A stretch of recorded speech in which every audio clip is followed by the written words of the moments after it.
অবস্থায় ফিরে আসে? হ্যাঁ, রাখার আগের চরিত্র আর রাখার পরের চরিত্র, দুই মানুষের চরিত্র একরকম মিলানো যায়? মিলানো যায় না। যে মানুষটা আমার জিগরি দোস্ত ছিল, কলিজার কলিজা, আমি না খাইলে সে খায় না, আমি না ঘুমাইলে সে ঘুমায় না, যেই তার কাছে 5 লক্ষ টাকা রাখলাম, বাড়ির দলিল কবজাগুলো রাখলাম, দোকানের ব্যবসা বাণিজ্যের কাগজপত্রগুলো রাখলাম, এরপর থেকে এর আর খুঁজে পাওয়া যায় না। মোবাইলে ফোন দিলে খালি ব্যস্ত, কিছুদিন তো ব্যস্ত, তারপর থেকে সিম নাম্বারটা বন্ধ, এই মোবাইলে আর ফোনই ঢোকে না। কথা বলেন ঠিক কিনা?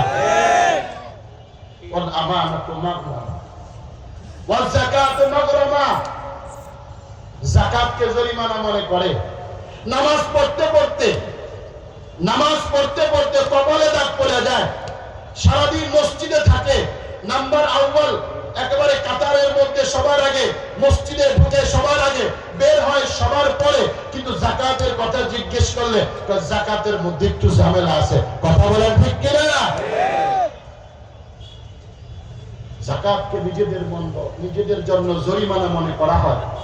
সমাজের মধ্যে যতদিন পর্যন্ত যাকাত যথাযথভাবে আদায় না হবে, ততদিন পর্যন্ত আসমানে আযাব গজবের রাস্তা বন্ধ হবে না। অতউল্লিমা লিগাইরিদ্দিন, আল্লাহর নবী বলেন, দ্বীন শিখবে, ইসলাম শিখবে, কোরআন হাদিস শিখবে, কিন্তু শেখার পিছনে মাকসাদ থাকবে দুনিয়া কামাই করা। শিখার পিছনে মাকসাদ থাকবে নাম আর শোহরত কামাই করা, পদ পদবি কামাই করা। অর্থাৎ শিক্ষা অর্জন করবে মানব কল্যাণে নয়, শিক্ষা অর্জন করবে আল্লাহর সন্তুষ্টির জন্য নয়, বরং নিজের ভবিষ্যৎকে বিল্ড আপ করার জন্য দ্বীন শিখবে, ইসলাম শিখবে, শিক্ষা অর্জন করবে।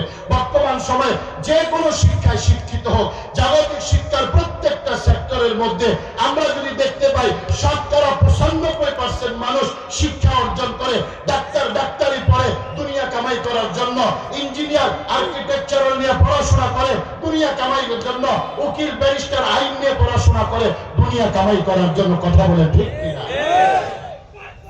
পরোপকারের কোনো চিন্তা নেই, জনহিতৈষী কাজ করার কোনো চিন্তা নেই, মানব কল্যাণের কোনো চিন্তা নেই। আল্লাহর নবী বলেন, দুনিয়ার পুরুষেরা বিবির কথা মানবে, এটা তো ভালো, বিবির কথা শোনা ভালো, তবে মার কথা না মেনে বিবির কথা মানা ভালো না খারাপ? আল্লাহর নবী বলেন, বিবির আনুগত্য করবে, বিবি যদি বলে দাঁড়ায় থাকো দাঁড়ায় থাকবে, বসে থাকো বসে থাকে, চলো তো চলে, আসো তো আসে, বিবির কথার ডানবাম করে না, কিন্তু মার কথা শোনে। আসে না নাই? আসে না নাই? মা যদি বলে আসার সময় পান নিয়ে আসিস, আজকে বললা কে মা? যাওয়ার সময় কাজটা করে যাস, তুমি জানো না আমি এখন অফিসে যাই। মানে একটা না একটা বাহানা মার সাথে প্রকাশ করে। আর বিবি যদি কিছু বলে, আগে বললা না, আমি তো অপেক্ষায় ছিলাম কখন তুমি বলবা, আর আমি বাজার থেকে নিয়ে আসবো। কথা কয় না? আরে কথা কয় না? এক বাদশা উজিরকে বলে, এই রাষ্ট্রের মানুষ আমার কথা শুনেনি?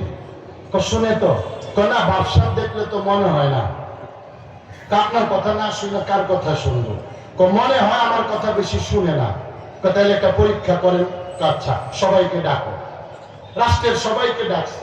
বাদশা এবার মাইকে ঘোষণা করতেছে, ওই যারা আমার কথা শুনো ডানে যাও, আর যারা আমার কথা শুনো না, মানো না, বামে যাও। সব বামে চলে গেছে, ডানে একজনও নেই। একটা জিনিস ভালো, মুনাফিকি নেই, ঠিক না? ভিতরে যা বাহিরেও তা। আমরা হলে তো যাইতাম ডান দিকে, আসলে তো বাদশার কথা শুনি না, তারপরে দেখানে কে লিয়ে, হাতিকে দাঁত দেখানে কে লিয়ে, বাদশাকে খুশি করার জন্য ডান দিকে বসে একটা অভিনয় করতাম। আরে আপনার কথার বাহিরে একটা কদমও সরে না। কথা কয় না? কিন্তু তাদের মধ্যে একটা গুণ ছিল, ভিতরে যা বাহিরেও তা। বর্তমানে অনেক মুনাফিক চরিত্রের মানুষ আছে। কথা বলেন, আছে কিনা? সাবধান থাকতে।